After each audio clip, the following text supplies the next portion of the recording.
We're good. You're good to go. Fantastic. Fantastic. So, hi, everybody. Thank you so much for joining. I'm Ali. I'm one of the outreach associates with Alexa. We're from the outreach department at Mission Brain, led by Dr. JP Navarro. And we have some updates for you from the last quarter. Our organization has been growing strongly across all continents in the world. Few updates. We've been able to get a lot of new chapters showing that growing interest. We've had a new chapter in Argentina, in Kenya, in Bolivia, Dominican Republic, Bulgaria, three more in the USA, and another in India. So we've had a range of new chapters joining in from new areas, and we're very proud to welcome them to the team. Beyond that, we are now spread across 28 countries, 5 continents, and 114 active chapters, thanks to all of our team's tireless efforts towards working towards neurosurgical education and advocacy. So we're a growing family, and we're all very thankful to all of you who work day and night with us. Beyond that, let's just discuss the numbers that we've had over the past year as well. In total, we've had 311 academic events with over 15,000 healthcare providers across 75 humanitarian effort events. And across these activities, we've been able to benefit over 6,000 patients across the globe. From the year 2024, if we compare, we had 376 academic events involving around more than 14,000 healthcare providers and benefiting around 8,000 patients. So if you look at the scope of this year, we're very close to going overboard with our last year's numbers. So we're very proud of all the efforts everybody puts in. End of year projection, we're going to be benefiting 12,000 patients, hopefully by the end of the year. So you can see it's a big jump from last year, and there's no compromise in quality. Actually, there's been an improvement in quality as well with the numbers as well. So we're very proud of the team. And finally, if we were just to summarize, we've helped over 21,000 lives this year through our global initiatives in the first half of the year. And we're very proud and very thankful to all of our team, thankful to Dr. Q, Dr. Lawton, April, and everyone involved. That's all from the outreach team. Thank you very much. Amazing. Thank you so much, Ali, for these updates. Remember that they always have their office open if you need to reach out anything related to chapters, etc. Please reach out to Ali, Alexa, or JP. Thank you so much for that. Now, I do want to start by introducing Dr. Winnie. Just 1 second. Amazing. So Dr. Winnie Costa is the first female neurosurgeon in the Republic of South Sudan and a Mission Brain Scholar. She is currently a 2025-2026 Research Fellow at Sontag Spine Center from Barrow Neurological Institute. She is a compassionate and dedicated physician certified by both the Sudan Medical Council and the South Sudan Medical Council. She has extensive experience managing medical and neurosurgical emergencies, performing minor general surgeries, and assisting in elective neurosurgical procedures. Her path reflects resilience, commitment, and the determination to create opportunities where none existed before. Dr. Costa is also the first female neurosurgeon in Republic of South Sudan, and we want to thank her for her time, for being here, and we are happy to have you here. Thank you, everybody, for joining. I will share my screen so she can start.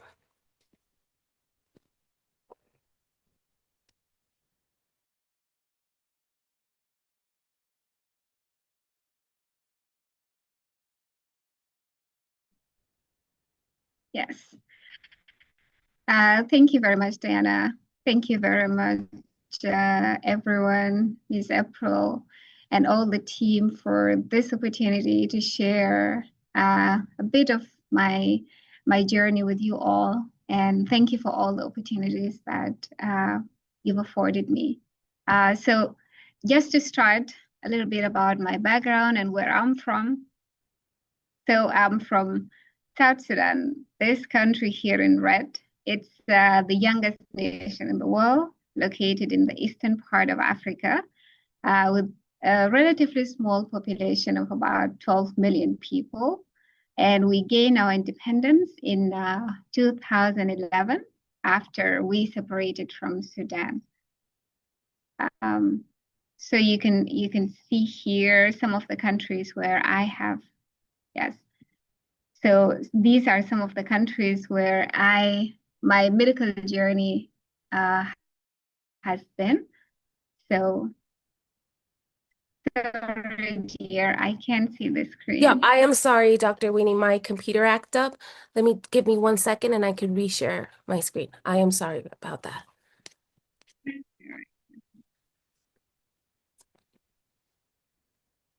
I can see it. Just, I am so sorry about this. Sorry, team. Okay, there. Okay, you're good to go. Thank you.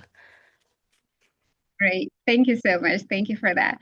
So my medical journey started in Sudan. Up here, you can see it in blue. And then for a period in Uganda, down here to the south of South Sudan. And of course, briefly in South Sudan, where I'm from. And I did my residency in Ethiopia, which is to the east of South Sudan. So have had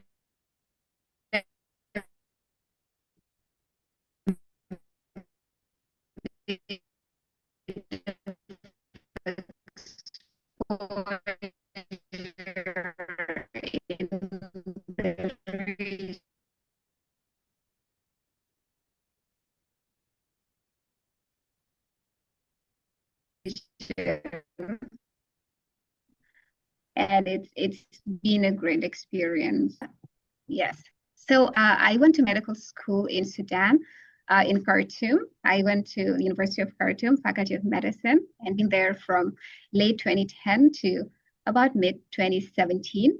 I chose this medical school because one of my teachers back in high school said something very nice about it. There was another school that I was thinking of, but from what he said, I got inspired and I decided that I was going to go to the University of Khartoum for my medical degree. And so I went there and spent wonderful time there. Um, can can I get the next screen? The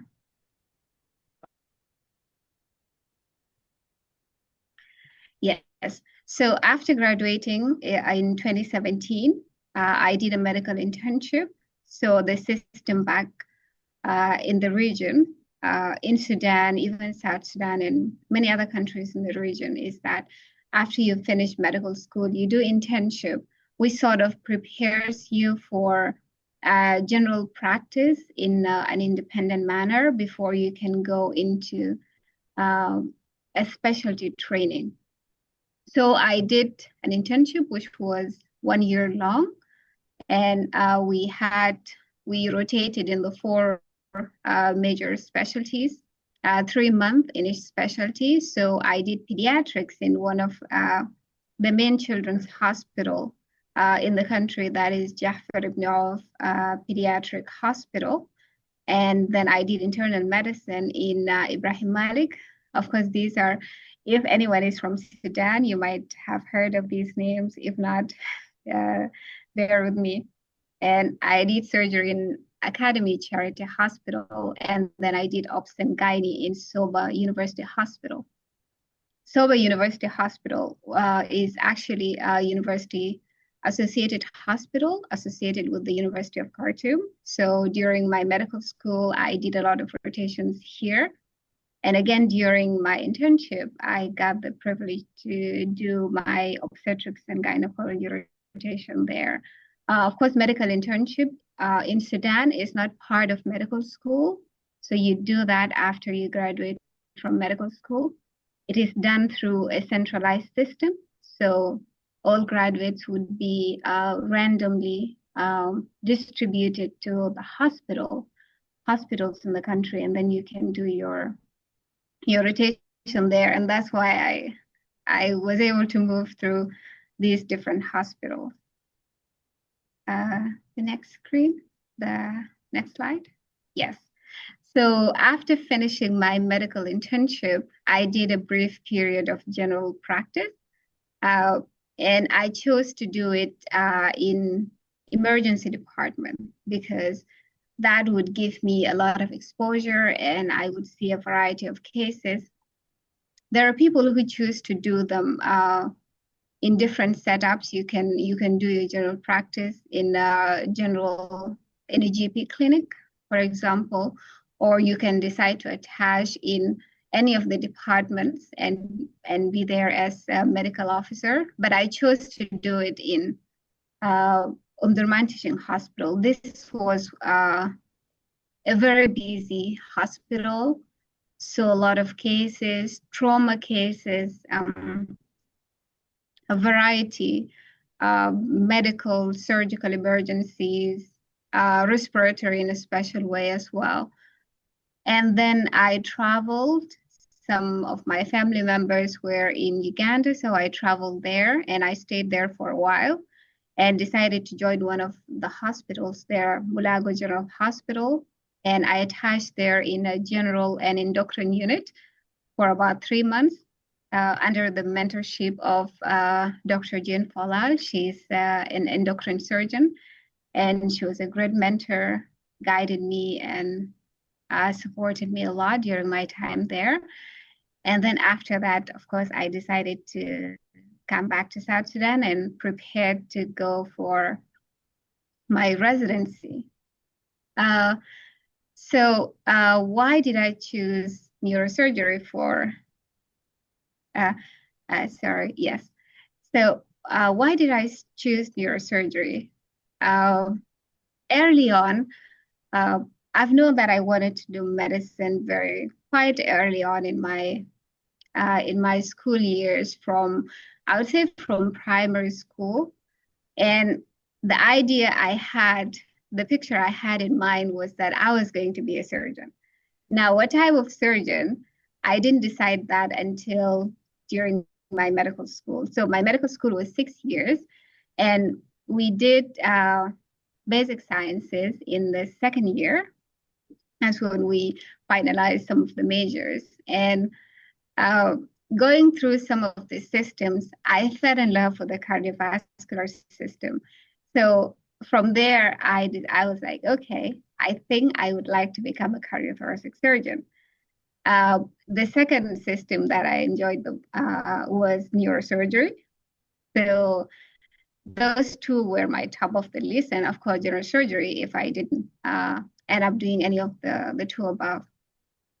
And at some point during my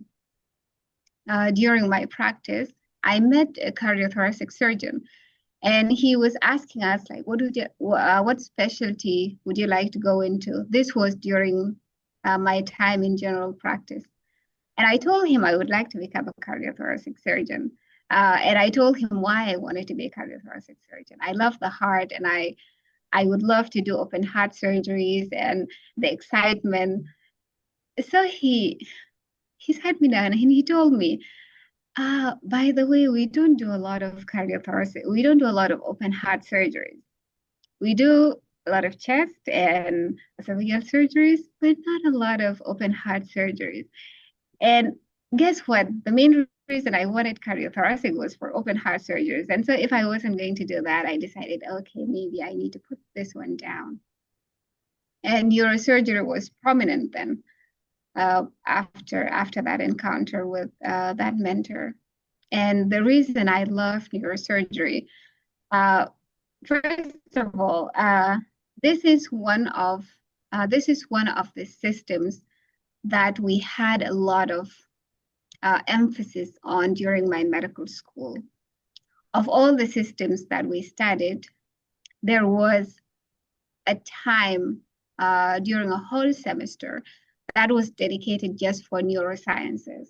So we did everything that you could think of. Imagine doing a neuro biochemistry. That's wild.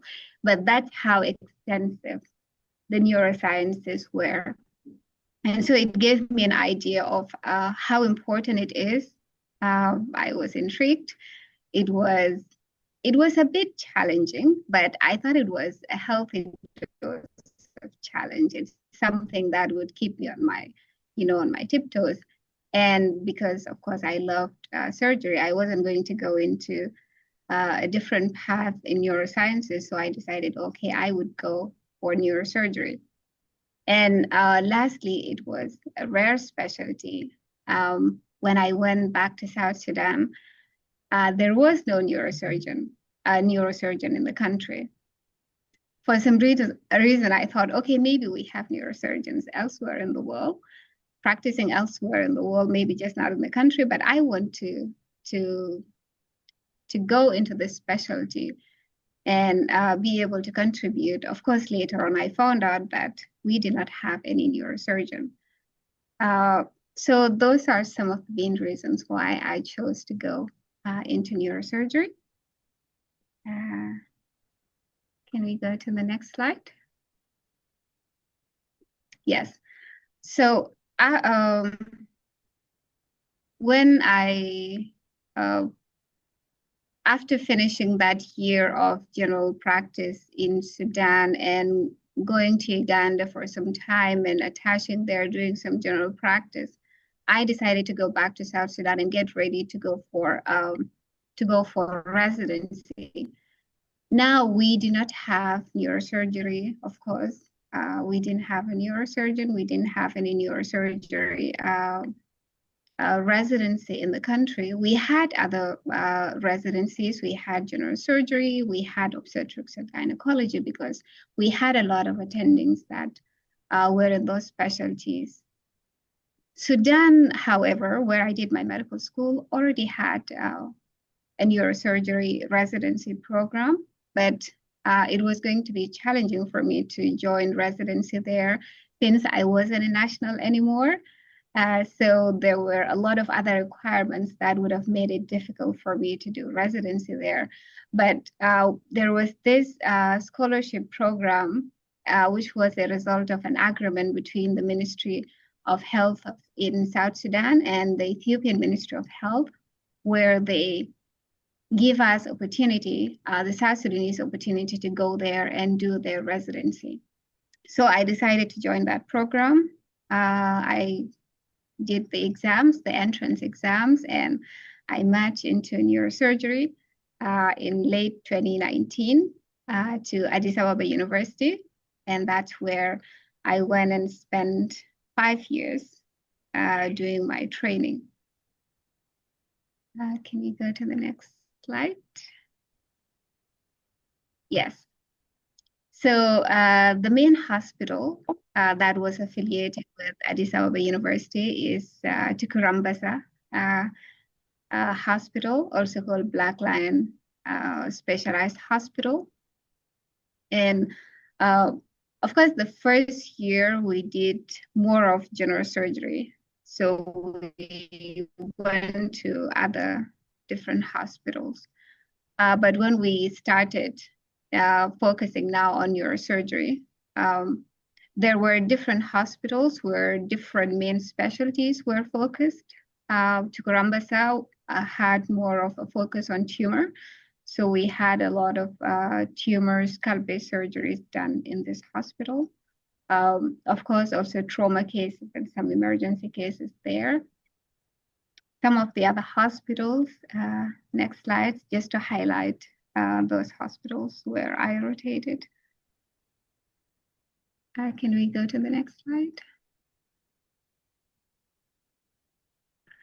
Zodito Memorial Hospital, this had a focus on pediatric neurosurgery, and recently they opened a pediatric neurosurgery center of excellence, which were going there, a lot of cases, spina bifida, and were done there, of course, in addition to some trauma as well. I would say in all the hospitals we rotated in, we had trauma and emergency cases, although the main focus was on a certain subspecialty. The next slide. So MCM, this was the main center for vascular neurosurgery. Again, did some tumor cases there, some trauma cases, spine cases. But the main focus there was on vascular neurosurgery. Next slide. And finally, Alert Comprehensive Specialized Hospital, where there was main focus on spine and trauma. in addition to others, but these were the main ones. Next slide. So after finishing my residency in November of last year, 2024, I went back briefly to South Sudan and I applied to one of our major universities, and I was enrolled as an assistant professor of neurosurgery. That was briefly before I came to do my observership, Mission Brain sponsored observership that I did with Dr. Snyder at Barrow Neurological Institute, where I am right now. And this is the university when I go back. This is where I would be teaching. And of course, I would also be working in one of the main hospitals where which is the main specialized hospital. That's where most of our major specialties are. And that is Juba Teaching Hospital. So finally, talking about some of the challenges faced on the doors for me. So the challenges I would say was being far away from family. As you could see, I was in many different countries. When South Sudan separated, my family moved back to South Sudan. Some of them moved to Uganda. The young ones, my siblings were studying there, but my parents moved back to South Sudan.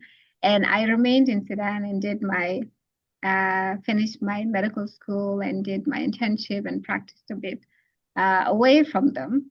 And again, when I was doing my residency, I had to travel. So just missing the family and being away from them was one of the challenges that I faced.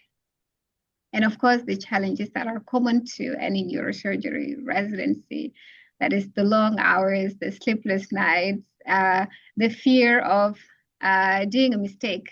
That gave me, I think some of my most stressful moments were fueled by fear of doing a mistake. But I thank God I had a lot of supportive team around me that always supported me through those moments of fear and anxiety. And lastly, the language barrier.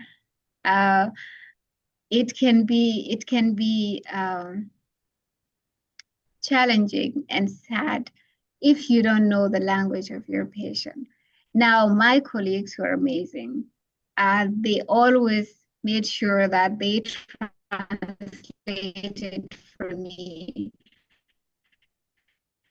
And they made sure that there was someone, but I really feel like I would have been very happy if I could interact with my patient. Of course, I learned a few words in Amharic. I could speak a bit, not a whole lot, but still, I wish I could have a whole full-blown conversation with my patients in their own language. So that's one of the things that I felt was a bit of a challenge. And then now the opportunities that I got along the way, had very supportive mentors. And I would say right from before I went into medical school, I appreciate the guidance that I got from those mentors through medical school, through internship, and also during my residency. I got a lot of support, a lot of guidance, a lot of direction from my mentors. And of course, right now, I had just finished my rotation, my observership with Dr. Snyder, who was an amazing mentor, very down to earth, very open. And I would say those things helped to smooth this journey. And secondly, the scholarships that I got along the way, they made this journey Uh, they made it very smooth. It would have been very difficult without them. And they also opened doors of opportunities for me that I know I would never have had it not been for this. Of course, my whole residency was a result of a scholarship. And right now, I'm here at Barrow Neurological Institute doing a spine research fellowship, which stemmed out of the scholarship that I got. And those 6 months that I spent with Dr. Snyder, which was um, so rich, a lot of procedures that I attended, a lot of different educational programs that I attended, and all these were the results of scholarship. So I'm very grateful for that. And thirdly, my family support. Now they were away from me, they were far, but they still supported me immensely. They gave me the push, they cheered me on whenever I needed anything. I could call them and they would be right there for me. So I'm very grateful to have had a huge family, very supportive family. And my inspiration, actually, what got me into medicine and into surgery is my parents. So I'm very grateful to have them and very thankful for them. And finally, my friends, very supportive friends.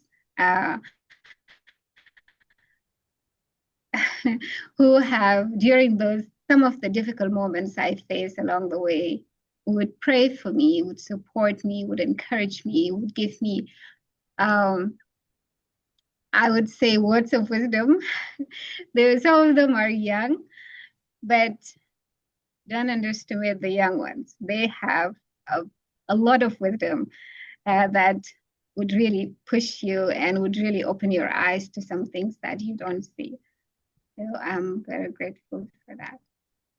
So finally, thank you very much for your time and your attention.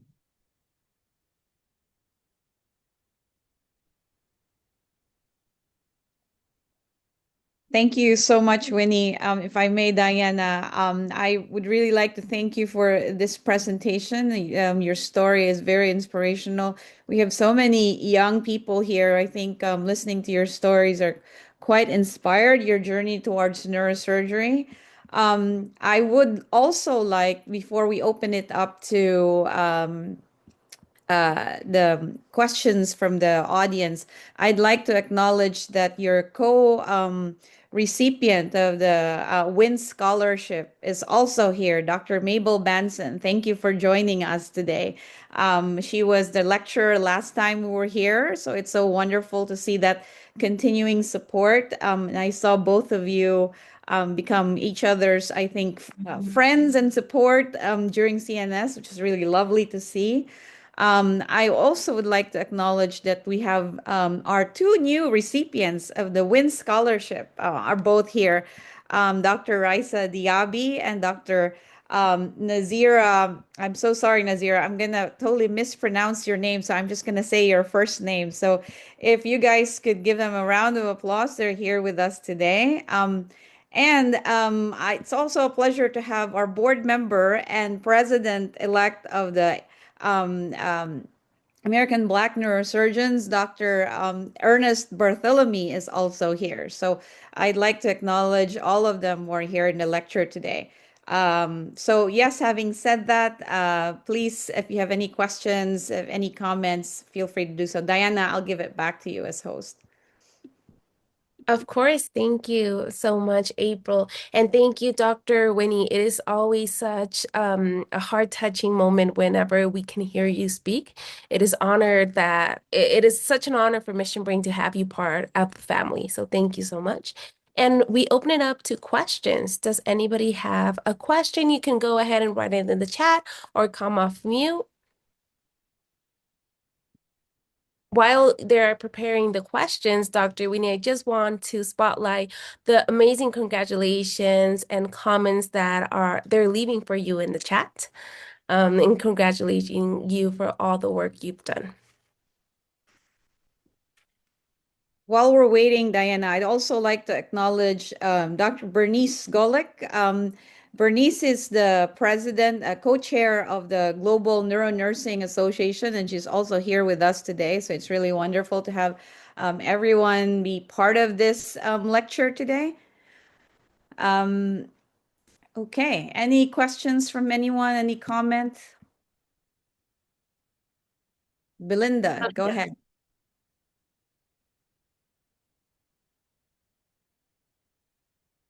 You want to unmute yourself, Belinda?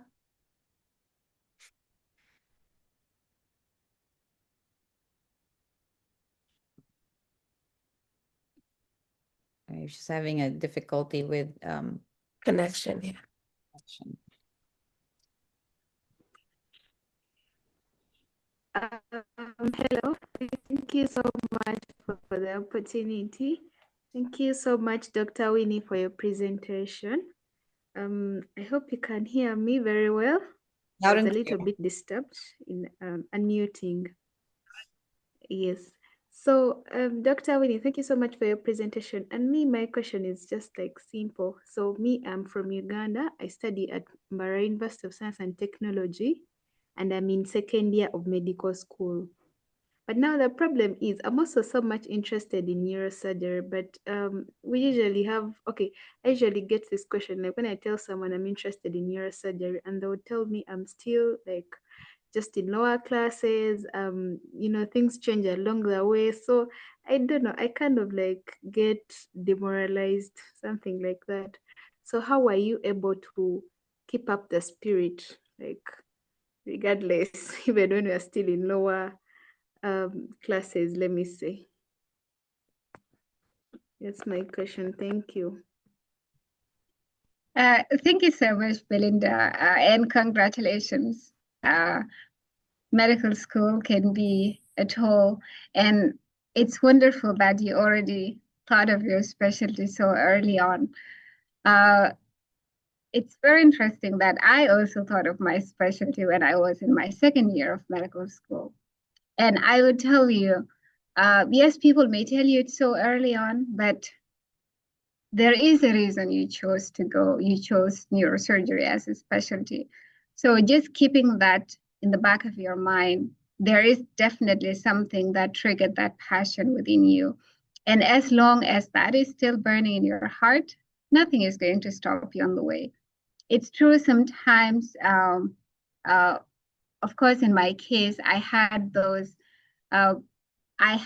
cardiothoracic and neurosurgery together, and I had to drop cardiothoracic because of the advice I got and when I found out what it was and that it wasn't what I had in mind. But for neurosurgery, I can assure you, it was all that I had in mind. So even when you go on later in your journey, you will just fall more in love with it. So don't worry. It's actually wonderful when you choose from very early on so you can focus and you know what you need for you to get into residency later on. So you can start working on them early. So congrats for doing that. Thank you so much, Dr. Winnie. Thank you, Belinda, for that question, and Dr. Winnie for your response. And now we have a question from Igdalia. Go ahead. Okay, hello everyone. Thank you very much for that inspiring talk, Dr. Winnie. It's actually really great. I think this is my first time of getting to hear from you. I've always heard about Dr. Winnie and really great to hear your story. I particularly was impressed or intrigued by what you said about how that the strong emphasis on neuroscience, particularly in your early years, the special, as it were, it seemed you said there was a special care that was taken in your school, on neuroscience that you spent about an entire semester. So I know that you've been in quite a number of settings, a number of countries, and you may have also seen how their medical education is. Would you say that strong emphasis was probably just peculiar to your school, or is it something that you have also noticed in other places, whether within your country or also in other systems?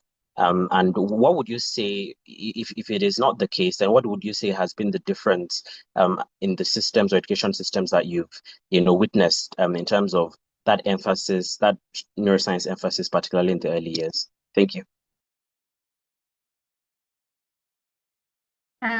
Thank you so much, Igdalia. That's a wonderful question. Yes, I have noticed that. Well, I don't know about all the schools that were there in the country. I just have an idea of what the curriculum is like. And one thing I've noticed that was a bit of a special case, I would say. Even within my university, we had a change of curriculum. So the curriculum that was before that did not have this segment of this emphasis on neurosciences. So it was something new that was incorporated. I'm really not sure as to why they chose to give that great emphasis to neurosciences. Perhaps they saw how important it is. But I would say of the medical schools or of the other curriculums that I'm aware of, yes, neurosciences is taught as part of the other basic sciences, just like any other system. But I haven't noticed any time that is just allocated for just a focus on neurosciences, everything literally. That is the only time I saw that. I wish other schools may do that. Perhaps also there is a bit of a variety when it comes to the different medical schools. Some schools do base their system on, they have this system based where they take every system and they take it for a while and then they go to the next system. My system was different, so maybe that's why I thought there was a special emphasis. Maybe the other schools, the way they do it, also give it the great weight that it has. Something I'm not sure of. Maybe it was, I just saw it in that light because my school did it that way. Maybe other schools as well give that great emphasis, but in a different way. Thank you, Dr. Winnie, for your answer, and thank you, Dahlia, for that important question. And we do have other 3 questions in the chat. I will read one question, and then Adawabi, you can make yours too. The first question is from Katrina from Spain. How do you think your presence as the first female neurosurgeon in your country will reshape the expectations and opportunities for girls in your country? Great question. Thank you. Even now, I've heard of girls telling me how inspired they are. I would say this may turn the trajectory. Right now, when I tell someone the first neurosurgeon, they think, okay, oh, the first female neurosurgeon. So the thought of everyone is the first is always the male. So this is sort of this special time where the first is the female. So I believe that would inspire them to know that they can do anything, whatever field they choose to go for, even if it's not known to have a lot of females, they can go for it. And one thing I really love is to share and to recruit people into something that I know is beautiful. And I would tell you that if I see a little bit of glimpse that any female has a love for neurosciences, I would drag them into neurosurgery, as metaphorically speaking. I would talk them into going for it. So I believe neurosurgery is going to be special in South Sudan. I believe we are going to have a lot of female neurosurgeons in South Sudan. Right now, we already have residents. They're male. They're males, but I'm sure in the time to come, we will have a lot, because when you see someone who is just like you doing that, you get inspired to go for it as well. Perhaps there was a reason why neurosurgery has always been a bit of maybe male dominated specialty. But I think just seeing that, you know, your gender is there and by God's grace they've gone through it, it will give them, I believe, an inspiration to go for it. And yeah. Amazing. Thank you, Dr. Winnie. And one more question from Katrina. What was the most important lesson you gained from the WIN scholarship? One of the most important lessons, I would say it has opened my mind into how different things can be in different parts of the world. As you have seen earlier, I have been to hospitals in different countries right now. And I would say that the way in neurosurgery, of course, situations are unique. Everything is shaped according to how the structure in your country is built. But I would say it is exposure to that variety showing me that, well, things can be quite different and they go smoothly. Things can work a certain way and they go smoothly. There can be challenges anywhere in the world, but there can also be successes anywhere in the world. I agree. Thank you, Dr. Winnie. And Adelby, would you like to come off mute and ask your question? Hi, yes, thank you so much. Hi, everybody. Thank you so much, Dr. Winnie. I really appreciate you sharing your story because for me, your story actually hits home. And as someone who is studying really far away from home in Europe, and there's kind of like a language barrier. Obviously, I do study in English. However, I was gonna ask, how would you advise I navigate getting a mentor? Being able to find a mentor, or what are the tips you would give? Because for me, it's a bit difficult here because of the language barrier and because of the culture here is a bit different. And wanting to go into neurosurgery, I do think it's important that you have a mentor because I do see that that's a very strong point in your story.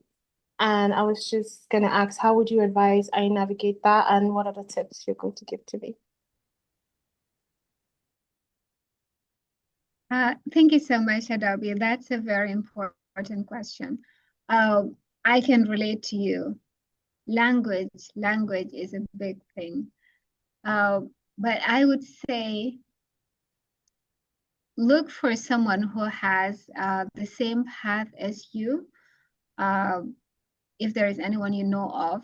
And also don't be afraid to reach out even to the people that are available to you right now. Sometimes you may feel like I have felt this as well. I have felt at some time a bit intimidated and a bit scared to reach out to someone for mentorship.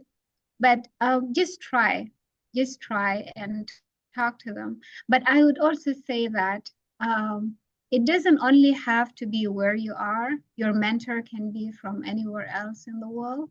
So if you find someone who may not be in the country where you're in right now, but you see they're friendly, they have all that you need for a mentor, then you can go for it. I don't know, maybe even in your home country or any other country in the world, anyone you've come across, they don't have to be where you are right now.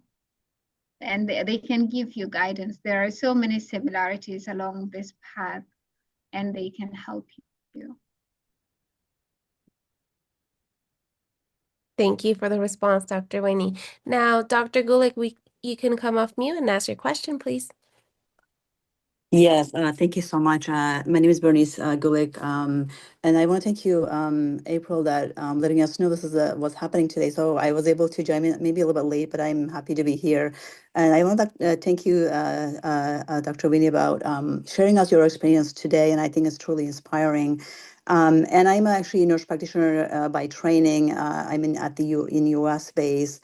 And I really want to congratulate you. You really break the glass ceiling on the gender equity in education and healthcare. And I really want to kind of come off a little bit of different angle, as you're the first female neurosurgeon in Sudan. And as you're building your teams, how do you envision your team just beyond the neurosurgeons, and what are the things that you could influence really building these teams, as we now that we have the global neurosurgery past 10 years, and we have a lot is going on right now with that. So I just wanted to hear, how do you include all the other team members into that movement that we're sort of going into? Thank you. Thank you so much, Gule. Great question.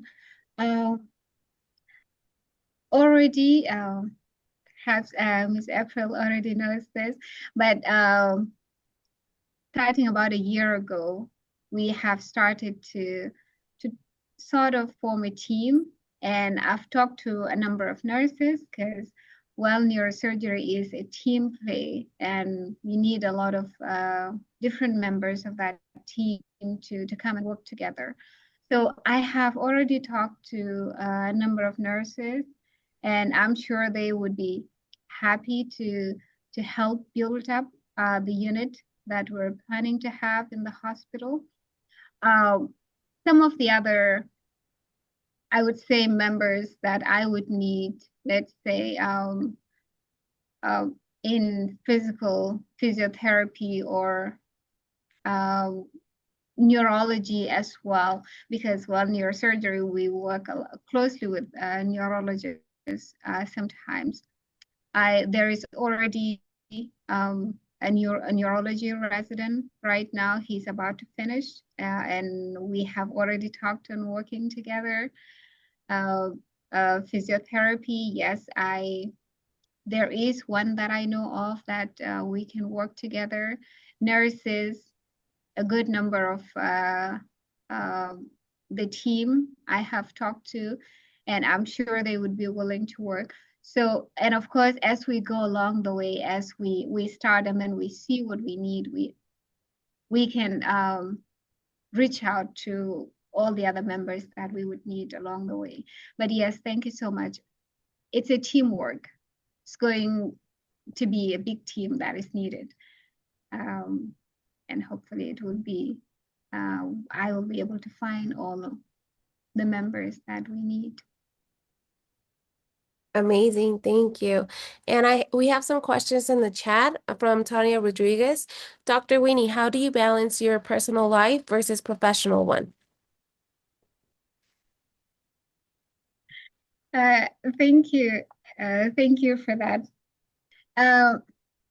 In your, okay, during my residency, I would say it was a bit difficult to strike that balance. You're always in the hospital. You're more in the hospital than you are at home or out with friends. You miss out on a lot of functions that are being organized. But I'm grateful that most of my friends, almost all of my friends, totally understand that this is what I'm up against. And it wasn't just because I don't want to be with them, because I have duties that I had to attend to. And they have always been very supportive of that. So I would say that I was able to strike that balance because I was able to find that supportive team of friends around me and family members who understood what was needed and were able to understand if I'm not able to show up for something, then they would know that, well, because I had to go to the hospital or I have to be up at home studying for exams, which a lot of them were there on the way. So yeah, just having those people who understand and also being able to communicate with them clearly, telling them that this is what I have at hand, this is what I'm against, and they would understand. Thank you. And now we have a question from the audience, Jesus Carlos, if you can come off mute.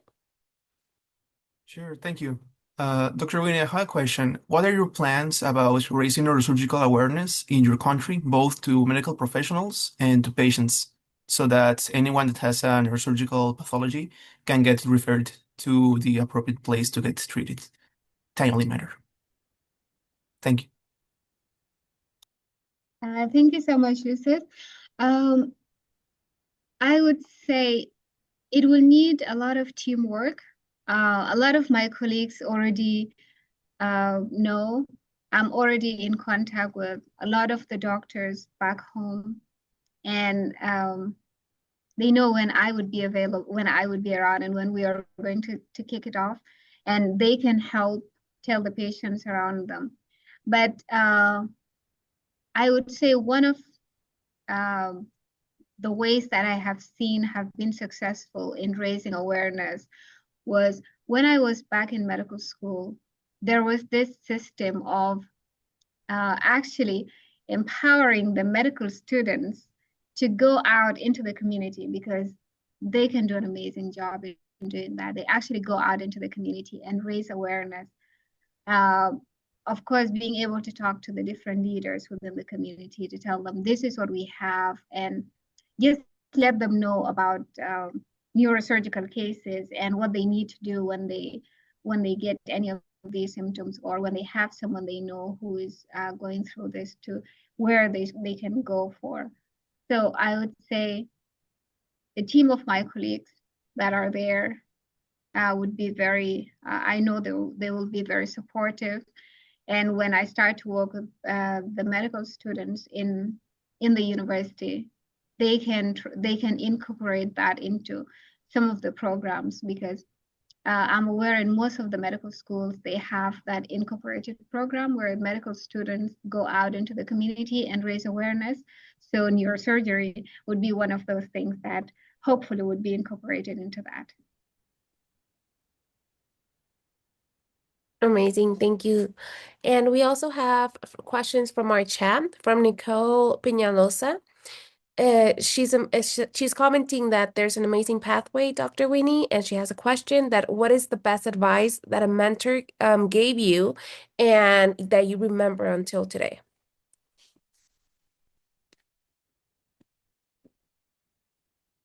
Best advice. It's hard to choose just one, but I would say just making me aware of what is ahead of me, making me aware of some of the things I will find along the way. It wasn't just a single piece of advice, but I would say more of a guidance that they gave me. If you face this particular situation, how do you deal with it? Or these are some of the things that you would come up against. And this is a way it has been done, and this one has given success, and this one may not have been the best way. So I would say it's more of a guidance than just one piece of advice that I got from my mentors. Thank you for your answer. And we have another question from Sasha Anderson. She comments that, Dr. Mapour, what do you hope young people, especially those from underrepresented backgrounds, take away from your story? And she thanks you for sharing your story. Thank you very much. I would say have a plan, or to have that plan early on is what I wish they would take away from my story. But even if you don't know yet what you want, or you don't know how the path is ahead of you, don't be afraid to ask those around you. They have some of all those people have great experiences that can help guide you through your path. And that is what I have gotten from very early on in my, when I was still back in high school, even primary school, up to finishing residency, was finding that guidance. I would have something in mind, but maybe that's not the best thing. So when I was able to get that guidance, I was on a track that I really enjoyed. So yes, listening to those around you, listening to those who have gone before you, those who know how things may work around is what I would hope someone would take away. So true. Thank you. And we have another question in the chat of Nakma Adan.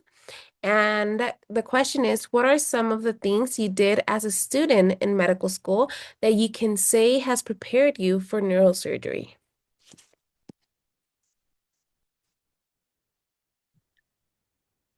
Okay, being a team member, I would say that have really helped me. Almost throughout medical school, one of the things I was blessed with in my medical school was that there was this very strong sense of community and strong sense of teamwork. Uh, those who are seniors were able to teach the juniors and guide them. Those who were, of course, my seniors did that for me and for my colleagues, and we were able to also help those who came after us. So having that strong team, that strong connections between the juniors and the seniors, and being able to just being able to share the knowledge that you have. Those are some of the things that I got. Those are some of the things I got in medical school that really helped me in neurosurgery, because this is not something you can do alone. This is, it's not one man thing. It needs a strong team. It needs a lot of support from those around you. Yeah. Thank you, Dr. Winnie. Is there any further questions? Diana, I think there was one question from someone, Juna, in terms of how possible it is to get scholarship for neurosurgery residency. We are coming to a close here, but I think that requires Winnie. I think the short answer would be to keep searching for residency scholarship options. I see you nodding. But I want to thank everyone for being here. Winnie, thank you so much again, and for all your insight in terms of mentorship, creating that network for everyone, making yourself open to advice from everyone. I think that comes through loud and clear. We are very grateful for the opportunity to host you here today. I would also like to encourage everyone to find out more. We do have scholarship available through Mission Brain. And I think one of the things that I pointed out in the chat is that I know that motivation often comes and goes, up and down, it's never a constant thing. That's why we have a whole community of like-minded individuals at Mission Brain. I would encourage all of you to reach out to everyone at Mission Brain and get the support that you need, create those networks for yourself. Again, Winnie, any last words for our audience today? I just want to say thank you so much for taking your time to come out here and support, and all the great questions and all the inspiration. Thank you so much. Keep doing the great work that you're doing.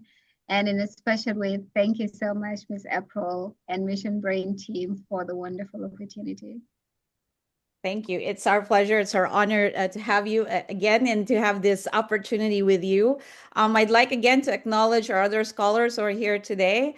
And also, I want to clarify that I think we keep saying that Dr. Costa is the first female neurosurgeon. She is indeed going to be the first female neurosurgeon in South Sudan, but she is overall the first neurosurgeon in South Sudan, whether male or female. And it's an unbelievable milestone, not just for her, but for the entire country. And we look forward to continue supporting her and her team through as we move forward in her career and in the future of neurosurgery in South Sudan. So Diana, lead us off. Thank you all so much for being here today. Of course, thank you so much for being here. Please be on the lookout for our next lecture series. And I also do want to comment that at the moment, we do have applications open for the Lisa Hannigan Scholarship. And this is not only for neurosurgery residents or young professionals, it's also for students, for nurses, medical researchers, etc. So please apply. You can find the information in our website as well on our social media. Thank you so much for being here. Everybody receive a big hug from Mission Brain, and we will see you soon. Thank you. Thank you all so much. Take care. Bye-bye.